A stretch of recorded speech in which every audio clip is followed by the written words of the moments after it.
아침에 부자였던 사람이 저녁에 거지가 되었습니다. 전쟁도 없었고 재해도 없었어요. 그냥 어느 날 갑자기 2천억 달러가 증발했습니다. 하루아침에요. 은행에 맡겨둔 돈이 사라지고 평생 모은 저축이 휴지가 되고 온 가족이 굶주리게 된 거예요. 미국 역사상 가장 암울했던 10년 대공황. 도대체 그날 무슨 일이 벌어졌길래 세계 최강 대국이 무너졌을까요? 그 광기와 절망의 역사를 지금부터 하나씩 풀어보겠습니다. 1922년 미국은 그야말로 황금기였어요.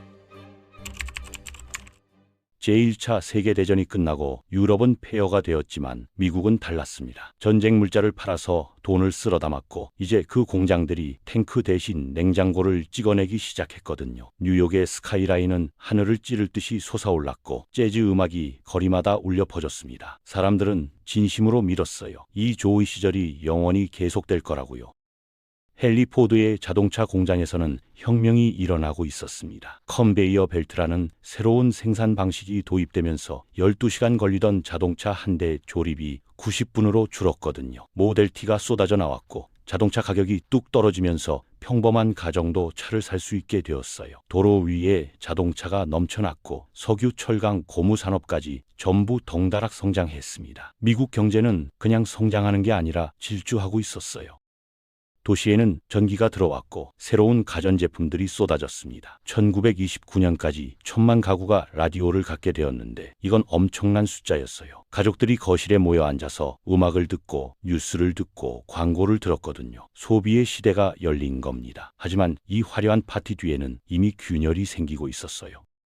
농촌의 상황은 완전히 달랐습니다. 전쟁 중에는 유럽의 식량을 팔아서 농부들도 돈을 벌었는데 전쟁이 끝나자 수요가 뚝 떨어졌거든요. 농산물 가격이 폭락했어요. 농부들은 빚을 내서 최신 트랙터를 사고 농장을 확장했지만 결과는 더 빠른 파산이었습니다. 시골에서는 이미 대공황이 시작되고 있었던 거예요. 다만 도시 사람들은 그걸 몰랐을 뿐이죠. 도시에서는 완전히 새로운 문화가 퍼지고 있었습니다. 바로 할부 구매였어요. 라디오가 갖고 싶은데 돈이 없다고요? 할부로 사세요. 자동차요? 당연히 할부죠. 심지어 주식까지 빚으로 살 수 있었습니다. 은행들은 신이 났어요. 대출을 해주면 이자를 받을 수 있으니까요. 사람들은 지금 사고 나중에 갚으면 된다는 생각에 빠져들었고 빚은 눈덩이처럼 불어났습니다. 진짜 광기는 월스트리트에서 벌어지고 있었어요. 주식시장이 어른들의 놀이터가 되었거든요. 마진 거래라는 게 있었는데 10달러만 있으면 100달러어치 주식을 살 수 있었습니다. 나머지 90달러는 증권사에서 빌리는 거예요. 주가가 오르면 대박이고 떨어지면 아무도 그런 생각은 안 했어요. 왜냐하면 주식은 계속 오르기만 했거든요. 1924년에서 1929년 사이에 다우존스 지수가 4배나 뛰었습니다. 구두 닦기 소년이 은행가에게 주식 추천을 하고 이발사가 고객에게 투자 조언을 하던 시대였어요. 전문가든 문외한이든 상관없이 모두가 주식시장에 뛰어들었습니다. 기업들도 미쳐 돌아갔어요. 지주회사가 다른 지주회사를 소유하고 그 회사가 또 다른 지주회사를 소유하는 식으로 겹겹이 쌓아 올렸는데 실제로는 아무것도 없는 헛개비 회사들이었거든요. 주가만 올리면 되니까 누구도 실체를 따지지 않았습니다. 경고하는 사람이 아예 없지는 않았어요. 경제학자 로저 밥스는 1929년에 폭락이 온다고 외쳤습니다. 월스트리트의 반응은 어땠을까요? 밥슨의 말은 무시하고 주식을 더 샀어요. 재즈 음악이 시끄럽게 울려 퍼지는 가운데 달러 지폐가 하늘에서 비처럼 쏟아지는 것 같았거든요. 누가 그 음악을 끄고 싶겠어요? 경고음은 샴페인 터는 소리에 묻혀버렸습니다. 1929년 10월 29일 역사는 이날을 검은 화요일이라고 부릅니다. 아침에 주식시장이 열리자마자 지옥이 시작되었어요. 매도 주문이 폭포처럼 쏟아졌고 주가는 바닥 모르고 떨어졌습니다. 시세를 알려주는 티커 테이프가 빨간 숫자를 미친 듯이 뱉어냈고 전화기는 끊임없이 울렸어요. 정장 입은 남자들이 비명을 지르고 트레이더들이 쓰러졌습니다. 한 남자는 심장마비로 쓰러졌다가 깨어나서 자기 계좌를 확인하고는 또 쓰러졌다는 이야기가 전해질 정도였어요.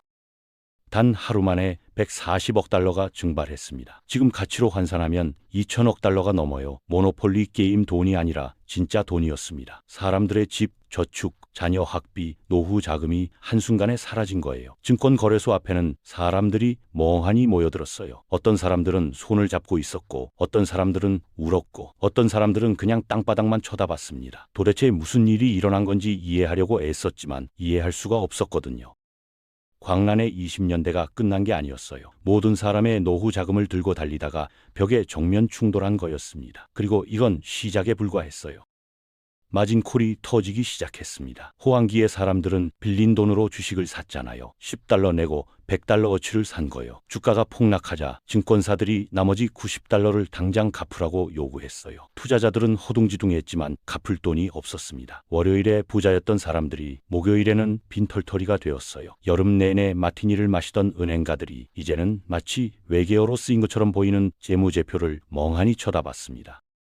은행들이 무너지기 시작했어요. 대리석 바닥에 참나무 책상, 신뢰의 상징이던 그 웅장한 건물들이 사실은 휴지 조각과 맹목적인 낙관으로 지어진 모래성이었던 거예요. 주식시장이 무너지자 은행들은 대출금을 회수할 수 없었고 당연히 무너졌습니다. 사람들은 달렸어요. 천천히 걷거나 빠르게 걷는 게 아니라 진짜로 달렸습니다.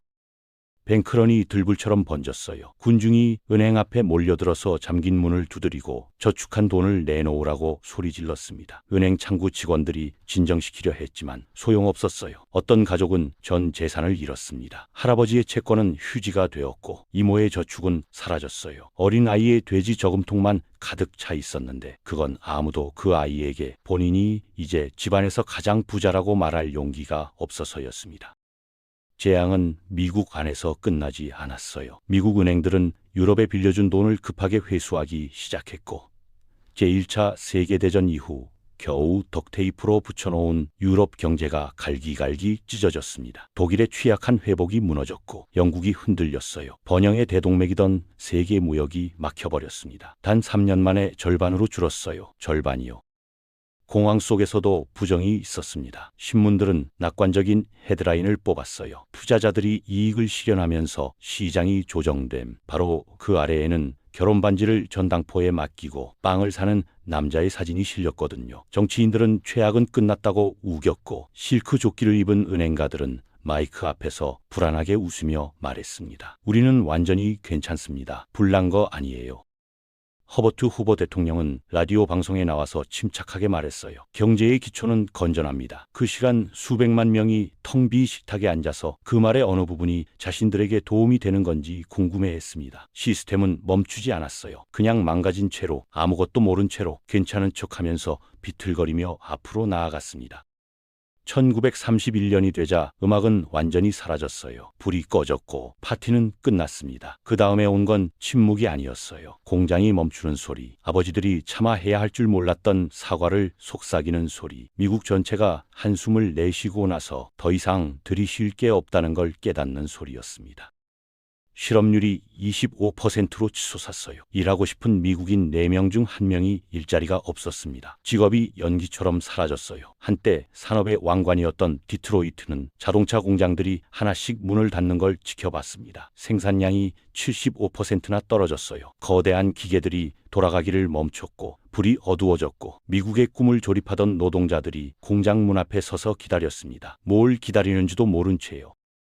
도시들이 굶주림의 무게에 짓눌렸어요. 빵 배급줄이 끝없이 이어졌고 조용히 도심을 가로질렀습니다. 어머니들이 새벽에 줄을 서서 묽은 수프 한 그릇을 받았고 아이들은 왜 아침밥이 사치품이 되었는지 이해하기엔 너무 어렸어요. 선생님들은 학생들이 수업 중에 기절한다고 보고했는데 지루해서가 아니라 배가 고파서였습니다. 며칠째 굶은 거예요. 미국이 비유적으로 굶주린 게 아니라 진짜로 굶주리고 있었습니다.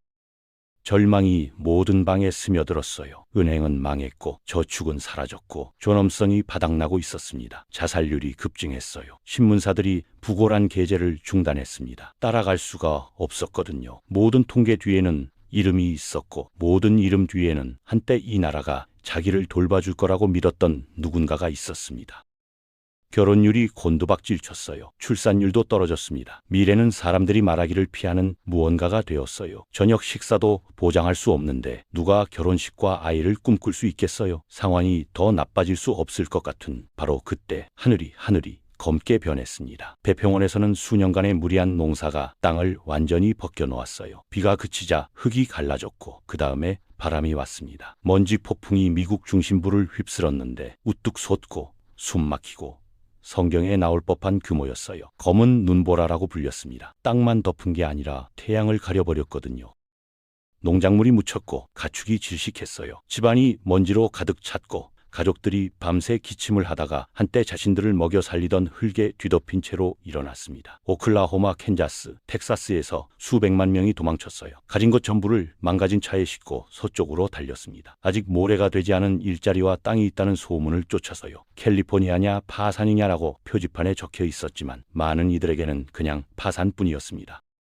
워싱턴에서 후보 대통령은 중심을 잡으려 애썼어요. 자원봉사를 장려하고 소박한 구호 프로그램을 제안했습니다. 공학에 경이로운 후보댐도 착공했어요. 하지만 그게 시카고의 굶주린 사람들을 먹이거나 세인트루이스의 가족들에게 지붕을 제공할 수는 없었습니다. 그는 대규모 연방 지원을 거부했어요. 위험하다고 했고 미국적이지 않다고 했습니다. 그때쯤 사람들은 듣기를 멈췄어요. 그의 이름은 고통의 대명사가 되었습니다. 후보빌은 폐자재와 골판지로 만든 판자촌이었고 후보 담요는 추위를 막으려고 덮는 신문지였어요. 후보 깃발은 뒤집어서 꺼낸 빈 주머니였습니다. 그의 유산은 콘크리트와 공학이 아니라 추위, 굶주림, 먼지가 되었어요. 1932년 여름 무언가가 부서졌습니다. 수천 명의 제1차 세계대전 참전 용사들이 절박하고 잊혀진 이들이 워싱턴으로 행진했어요. 그들은 복무 대가로 수십 년 후에 받기로 한 보너스를 약속받았는데 지금 당장 필요했던 겁니다. 수도 밖에 텐트촌을 세우고 평화롭게 기다렸어요. 의회는 안 된다고 했고 후보도 안 된다고 했습니다. 그 다음 군대가 왔어요. 최루탄이 발사되었고 캠프가 불탔습니다. 가족들이 연기 속으로 달아났어요. 정부가 자국의 영웅들에게 무기를 겨눈 거였습니다. 미국인들은 처음으로 믿을 수 없다는 표정으로 지켜봤어요. 무슨 일이 일어나고 있는지만이 아니라 자신들이 어떤 존재가 되었는지를요. 급진주의가 퍼졌습니다. 사회주의 집회, 공산당 가입, 이론을 믿어서가 아니라 자본주의가 굶주림 외에 아무것도 남겨주지 않았기 때문이었어요. 범죄가 급증했습니다. 딜린저, 보니와 클라이드 같은 은행 강도들이 악당이 아니라 민중 영웅으로 보였어요. 다른 모든 사람을 배신한 기관들에 반격하는 사람들로요. 미국은 파산한 게 아니라 망가진 거였습니다. 그래도 무언가가 버텼어요. 믿음이 아니라 낙관도 아니라 인내였습니다. 사람들은 포기하지 않았어요. 이주했고 줄을 섰고 가족을 부여잡았습니다. 상황이 나아질 거라고 확신해서가 아니라 다른 선택지가 없었기 때문에 버텼어요.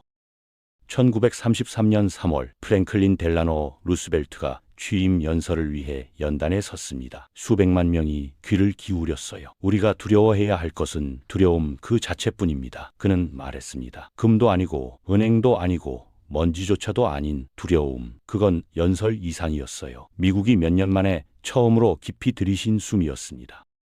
루스벨트는 기다리지 않았어요. 몇 주 안에 헐렁한 옷을 입은 젊은이들이 삽과 텐트와 목적을 받았습니다. 민간자원보전단이 그들을 일하게 했어요. 나무를 심고 나라를 구해라. 그 순서대로 곧이어 공공사업진흥국이 따랐습니다. 수백만 명이 고용되어 도로, 다리, 학교, 우체국을 지었어요. 그들은 인프라만 재건한 게 아니라 자부심을 재건했습니다. 빵 배급줄에 서 있던 사람들이 이제 비계 위에 서서 강철을 하늘로 들어 올렸어요.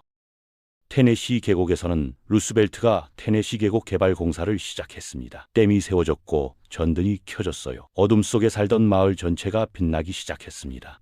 가족들이 라디오 주위에 모였는데 마침내 구입할 여유가 생겨서가 아니라 처음으로 꽂을 전기가 생겼기 때문이었어요. 천천히 확실하게 생명이 움직이기 시작했습니다. 국내 총생산이 올랐고 실업률이 내려갔어요. 먼지가 가라앉았습니다. 문자 그대로 비유적으로 사람들이 가시 미래를 상상했어요. 하지만 루스벨트는 일자리에서 멈추지 않았습니다. 그는 기계를 고치고 싶었어요. 그냥 기름칠만 하는 게 아니라. 그래서 규칙을 만들었습니다. 월스트리트가 월스트리트 짓을 하지 못하게 막는 증권거래위원회. 당신의 돈이 다시는 사라지지 않게 보호하는 은행들이 다시 문을 열었는데 이번에는 사람들이 공포에 질려 모든 걸 인출하려고 달려드는 게 아니었어요. 조용히 희망을 품고 예금했습니다. 그 다음 사회보장제도가 왔어요. 누구도 부자로 만들지 않았습니다. 그럴 필요도 없었어요. 이렇게 말한 거였죠. 당신은 중요합니다. 우리는 당신을 기억할 겁니다. 쓰러질 때까지 일할 필요 없어요. 화려하지 않았지만 기념비적이었습니다. 예술도 일자리를 얻었어요. 연방예술 프로젝트가 화가, 사진작가, 작가들에게 돈을 주고 회복 중인 나라의 영혼을 담으라고 했습니다. 도로시어 랭의 사진 한 장, 이주민 어머니가 그 모든 것의 얼굴이 되었어요. 그녀의 눈은 구원받았다고 말하지 않았습니다. 살아남고 있다고 말했어요. 할리우드도 가세했습니다. 사람들이 극장에 몰려들어서 오즈의 마법사를 봤는데 회색 세계가 색채로 변하는 영화였어요. 대공황 한가운데서도 미국인들은 여전히 꿈꿨습니다. 어쩌면 그 어느 때보다. 도시들이 다시 활기를 띠었어요. 식당이 다시 문을 열었고 라디오에서 스윙 음악이 흘러나왔습니다. 조금만 눈을 가늘게 뜨면 스카이라인이 다시 솟아오르는 것처럼 보였어요. 저 멀리서 공장들이 다시 굉음을 내기 시작했습니다. 하지만 이번에는 소비재만이 아니라 헬멧, 군화, 탕약도요. 세계가 다시 변하고 있었어요. 미국은 회복만을 위해서가 아니라 더 큰 무언가를 위해 움직이기 시작했습니다. 대공황은 축제와 함께 끝나지 않았어요. 일과 함께 끝났습니다. 물집 잡힌 손과 지친 등 법률과 희망과 약간의 재즈와 함께요. 무너졌던 나라가 조각조각 다시 일어서기로 선택하면서요. 하지만 미국이 다시 일어섰을 때 지평선에 이미 다른 무언가가 나타나고 있다는 걸 깨닫지 못했습니다. 더 어둡고 더 시끄럽고 전 세계적인 무언가. 이번에는 온 세계가 그것을 느끼게 될 거였습니다.